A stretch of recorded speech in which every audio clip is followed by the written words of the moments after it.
Go ahead. Alex, how do you feel like the offensive line did? It seemed like, I don't know if it was their quickness or what they were doing with movement, or it seemed like you guys had some issues. Yeah, we did on those edges a little bit. I got to prepare those guys better in handling the edges better in situations. I throw on one. I know we struggle on long yardage situations. I know one time we had a wide 9 and we got to set that a little bit different. I got to make sure that they're. Of course, I got to make sure they focus on it in the moment when it happens, because there's not a do-over. It's not like practice where you can say redo and do this. But I think a couple of times my guys' mindset in the moment. It was too many times we came to the sideline and it was like an old moment, like, oh, like, you know what I mean? So I got to do a good job of making sure in practice this week that, you know, those old moments, I can eliminate those so they can kind of see them coming before they happen. You know, if we're playing too reactionary, and that's on me, we should be dictating. You know, knowing what's coming, knowing how to get it, and I have to eliminate that reactionary trend. You're gonna have some of it, but it can't be a lot of it. Brendan? When an opposing offense is able to have as many plays as it has like Wake did, I guess rhythm-wise, does that impact the way you guys play the game, call the game? And I guess how big a role does rhythm or momentum have in what you do? Possessions are a premium, you know, because you never know how many you're gonna get in the game, and not to say, you know, you don't know. You don't go into the game saying, hey, we're gonna run 80 plays. You're just trying to run the best plays you can, and just making sure you take advantage of every possession you get, because you don't know how many you're gonna get. And so, like, when you talk about the penalties, when you talk about turnovers, those eliminate possessions. So it makes you press a little bit more. And you know, in this group, this is the first time we had to overcome that with this group. You know, we talk about last year, but this is, you know, we got a lot of new guys out there, you know, guys that hadn't been here. So this is the first time, you know, we have to respond with those guys who hadn't been through it. You know, as a team and a unit, as a coaching staff, we've been here, but we got a lot of new faces out there. And you know, we got to make sure, you know, we grow within these moments and understand the things we can't do. So it's a lot of learning situations. You got another one, Brendan? Let's go, Brendan, real quick. And then we'll get out of here. Can you assess the play of Jordan Travis and how he performed on Saturday? Yeah, you know, Jordan, he always shows his toughness. You know, we knew he was going to come back in the second half. We had no doubt about it. There was no panic. I mean, you know, like I said before, Jordan's a ball player. You know, we got to do a good job around him and making sure he has the opportunity to do that. You know, whether it be protecting the ball, whether it be protecting him, whether it be route depths, so many other things that go into it. But his focus and toughness is always going to show up. Aslan? Coach, it seemed like some of the plays that gave you guys trouble in terms of tackles for loss on offense were from guards pulling on your guys' counter concepts. Mm-hmm. How much of that was speed that you maybe didn't anticipate from their front, and how much of that is just being focused and down? It goes back to dictating versus reaction. Because you know, in O-line, we always say, you know, we in a perfect world, we want the best. We're not. I don't know if y'all know the secret. We're not the most athletic on the field when you play the football game. So you don't want them reacting too much, because that split second is what causes those tackle for loss. So I got to do a good job of making sure that, you know, like I said, when it comes to the sideline, it's like, oh yeah, because if you're a step slow, or maybe you're anticipating something that didn't happen, and that causes a slower reaction, that's when you get those tackle for loss. And I've seen that, you know, a little bit, you know, of course, different conversations. We've seen that versus Louisville, you know, with the speed and the reactionary movements, you know, and things like that. So I got to make sure I'm put in a position where they know it's coming, they can meet it at the spot before it gets to the spot. Because if we meet at the spot at the same time, you know, when you're playing that recovery game at O-line, it's not what you're looking for. All right. Oh, I'm sorry, Doug. You good? I wanted to ask about a specific play, the play where Jordan ends up fumbling. Mm-hmm. Was that a misdirection play that they kind of broke through on, or was it a broken play? No, it was a quarterback counter play where he came through. We had two pullers coming across, and that first puller got there, and he was anticipating edge, but he became the front side linebacker. So he had to really get back square to stop the linebacker from running underneath, but he got underneath and came back and ran him. Like, it's like you're talking about that reactionary, where if the guard would have anticipated he was taking that, like, we have a call built in that lets us know, you know, we're pulling for certain people. So if he'd have got that call and he'd been more anticipating of that movement instead of having to react to it when it happens, and that's when you have to make a big 300-pound man a better athlete, you know, and that's where we want to avoid that as much as possible. We want to give him we want to show him a picture of it before he has to react to it. And if it's too much reaction, you know, those big boys, you know, gotta get those feet in the ground. Court?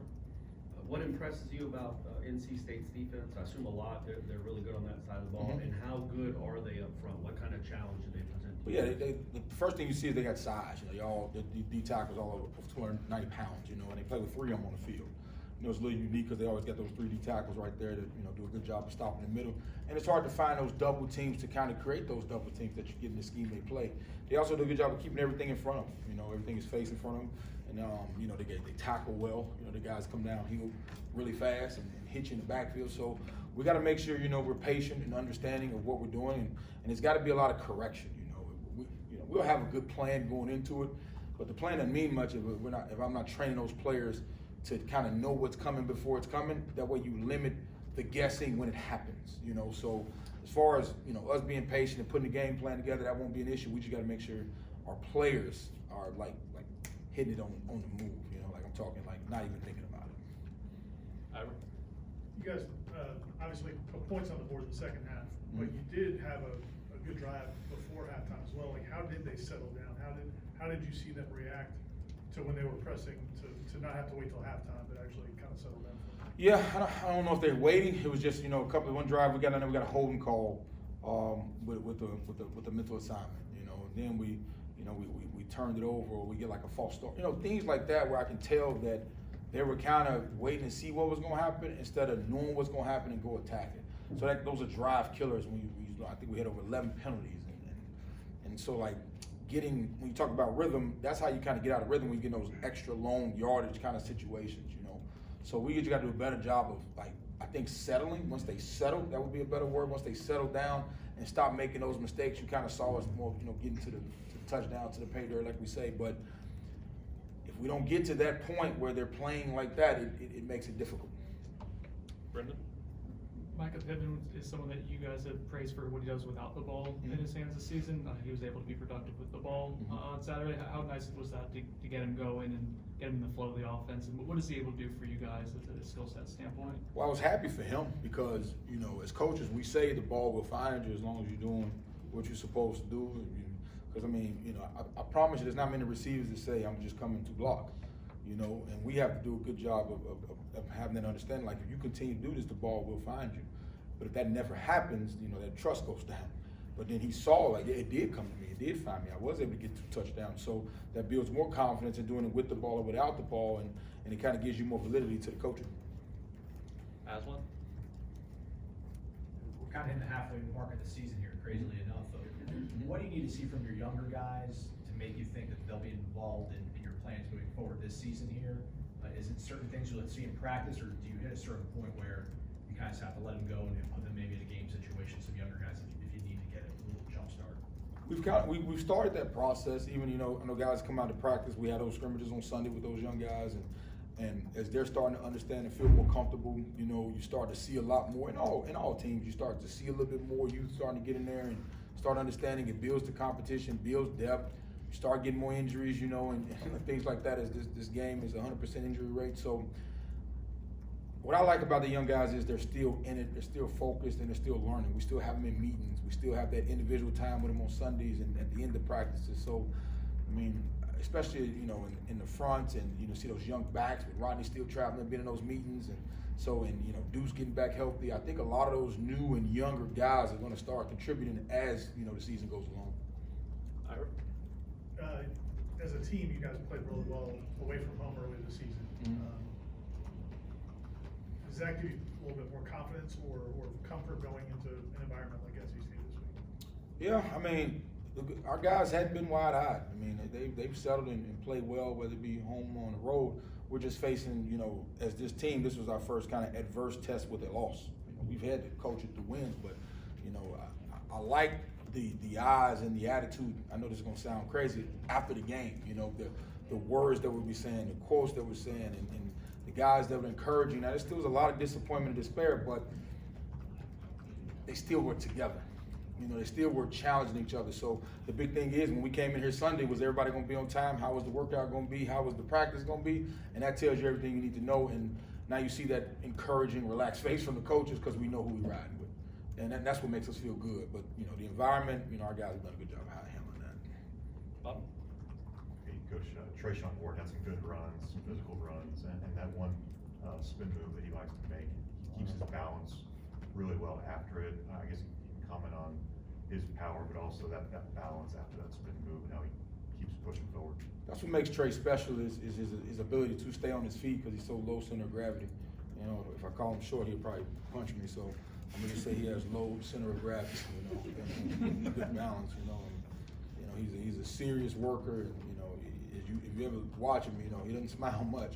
He's serious. He's locked in. Even when he's not taking reps, he's watching those other guys. So, you know, I think his low center of gravity helps him. Aslan. You know, if a running back misses an assignment, Yak's got options to put a new guy out there. If a receiver drops a ball, Coach Dugans has the luxury of putting another guy out there in game. Do you have that luxury right now if guys are not performing well to make a change in game on the fly?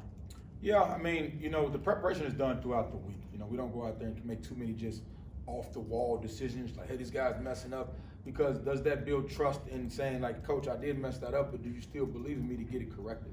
So it's a full process. Yeah, the result is a result. We're in a results-based business, but it's still a relationship of as soon as a guy makes a mistake, do you yank immediately and not give them a chance to correct it? You know, that's going to happen.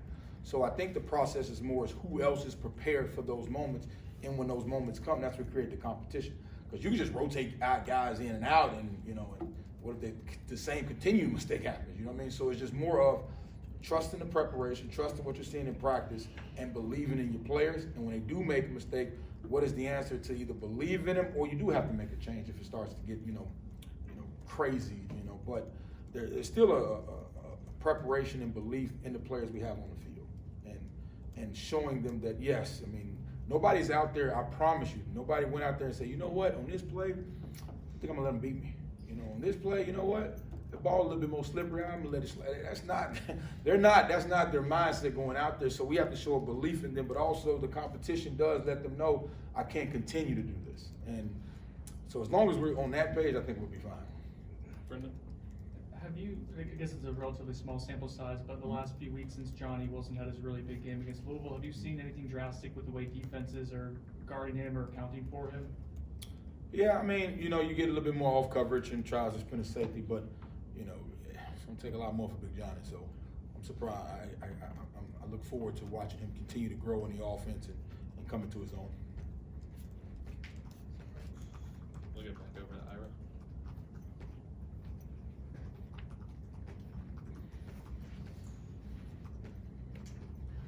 Looking back at the game in totality, what did you guys feel like? I mean, I know there's a couple penalties, but the red zone offense, what do you feel like you guys need to do better in that area?